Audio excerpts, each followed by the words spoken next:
தமிழக அரசுக்கு சிறுபான்மை மக்கள் நலக் கட்சியின் சார்பாக கடந்த 2 நாட்களாக முதல்வருக்கு ஒரு கோரிக்கையை தொடர்ந்து வைத்துக் கொண்டிருக்கிறோம். ஆனால் தமிழக அரசு இன்று வரை எந்த அறிவிப்பையும் வெளியிடாதிருப்பது மிகவும் வருத்தத்துக்குரியது, கண்டனத்துக்குரியது. மறைந்த பேராயர் மேதகு எஸ்ரா சர்க்குணம் அவர்களுக்கு அரசு மரியாதையோடு அடக்கம் செய்ய வேண்டும் என்று சிறுபான்மை மக்கள் நலக் கட்சியின் சார்பாகவும் தமிழகத்தில் இருக்கிற அனைத்து கிறிஸ்துவ இயக்கங்கள் மற்றும் கிறிஸ்துவ ஸ்தாபனங்கள் தலைவர்கள் மூலமாக தொடர்ந்து நாங்கள் வலியுறுத்தி கொண்டே இருக்கிறோம். ஆனால் அரசு இதுவரை கவனம் செலுத்தவில்லை. ஆனால் இது கிறிஸ்தவர்கள் இந்த சிறுபான்மை மக்களுடைய வாக்குகளை வென்றெடுத்த இந்த அரசு சிறுபான்மை மக்களுடைய குரலுக்கு எந்த ஒரு மரியாதையும் தரவில்லை என்பது இந்த இடத்திலே கவனிக்கத்தக்கது.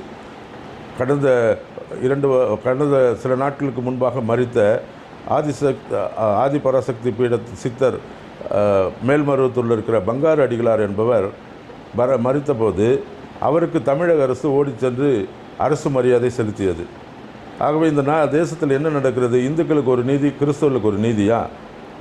அருமையான பேராயர் எஸ்ரா சர்க்குணம் அவர்கள் கிறிஸ்தவருடைய அனைத்து வாக்குகளையும் இந்த திராவிட முன்னேற்றக் கழகத்துக்காக பாடுபட்டு கடந்த 35 வருடங்களுக்கு மேலாக திமுக அரசோடு நிலை நின்று அவர் எல்லா காரியங்களும் செய்திருக்கிற இந்த அரசுக்கு அவர் ஆற்றியிருக்கிறார் அளப்பரியாத காரியத்தை தமிழக அரசும் இந்த நேரத்தில் திராவிட முன்னேற்றக் கழகத்துடைய தலைவருமாக இருக்கிற மதிப்புக்குரிய முதலமைச்சர் மு க ஸ்டாலின் அவர்கள் உடனடியாக இதை கருத்தில் கொள்ள வேண்டும் என்பதை ஒரு அவசர செய்தியாக சொல்கிறேன்.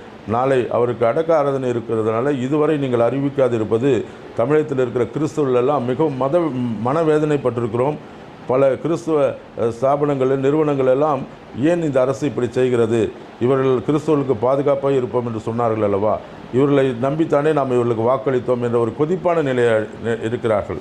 இது இப்படியே போகும் என்றால் வருகிற தேர்தலிலே இது மிகப்பெரிய ஒரு பாதிப்பை இந்த திராவிட முன்னேற்றக் கழகத்துக்கு கொடுக்கும் என்பதை நான் ஒரு எச்சரிக்கையாக சொல்லிக்கொண்டு, எப்படி ஒரு பங்காரு அடிகளுக்கு அரசு மரியாதையோடு ஒரு அடக்கம் செய்தார்களோ அப்படி மதிப்புக்குரிய பேராயர் எஸ்ரா சர்க்குணம் அவர்களையும் அரசு மரியாதை செலுத்தி அரசு மரியாதையோடு அவரை அடக்கம் செய்ய வேண்டும் என்பதை மறுபடியாக நாங்கள் வலியுறுத்தி கேட்கிறோம். இந்த அரசினுடைய கடமை அது. ஒரு கண்ணில் வெண்ணையும் ஒரு கண்ணில் நெய்யும் என்று சொல்லுவார்கள். அப்படி சுண்ணாம்பு என்று சொல்லுவார்கள்.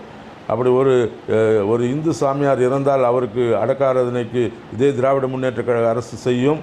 ஆனால் உங்களோடு நின்ற ஒரு கிறிஸ்துவ பேராயருக்கு நீங்கள் அதை செய்ய மாட்டீர்கள், இதுவரைக்கும் மௌனம் சாதிப்பில் என்று சொன்னால் நாங்கள் என்ன கிறிஸ்துவர்கள் எல்லாம் இன்னும் என்ன நினைத்து கொண்டிருக்கிறீர்கள்?